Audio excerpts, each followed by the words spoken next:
অনেকদিন পর কলেজ যাচ্ছিলাম, তার সঙ্গে একটা বন্ধুর বাড়ি যাচ্ছিলাম ওর সাথে দেখা করতে। আর এই দেখো, এ এখনো রেডি হয়নি, বন জঙ্গলের পাশে স্নান করছে। এবার আমরা কলেজের উদ্দেশ্যে রওনা দিলাম, আর টোটোটা এত জোরে চালাচ্ছে যে আমাদের কলেজ যেতে বেশিক্ষণ লাগবে না। আমরা ভাবলাম ফার্স্ট ওদের বাড়ি যাব, তারপরে কলেজ যাব, তাই যাচ্ছিলাম ওদের বাড়ির দিকে।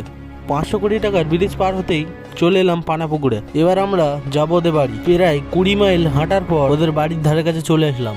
ওকে কল দিলাম, ও আসছে বললো, চলেও এসছে। শালা মালটা ওর গার্লফ্রেন্ডের সাথে কথা বলছিল, ওরকে ডিস্টার্ব করলাম খুব। 40টা প্যাকের বডি দেখেই চলে আসলো বন্ধু। বসে আড্ডা মারছিলাম আর দেখলাম পাশে মাউন্টেন ডিউর গাছ।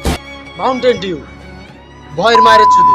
এখান থেকে 1 গ্লাস মাউন্টেন ডিউ খেয়ে এবার আমরা যাচ্ছিলাম কলেজের দিকে। বন্ধুকে সারা জীবনের মতন টাটা বলে এবার আমরা রওনা দিলাম কলেজের উদ্দেশ্যে। কলেজের দিকে যেতে যেতে খিদে পেয়ে গেছিল, তাই 20 টাকা দিয়ে রাজুদার পকেট পাওয়াটা অর্ডার দিলাম। ভিডিওটা নেক্সট পার্ট দেখতে গেলে সাবস্ক্রাইব করে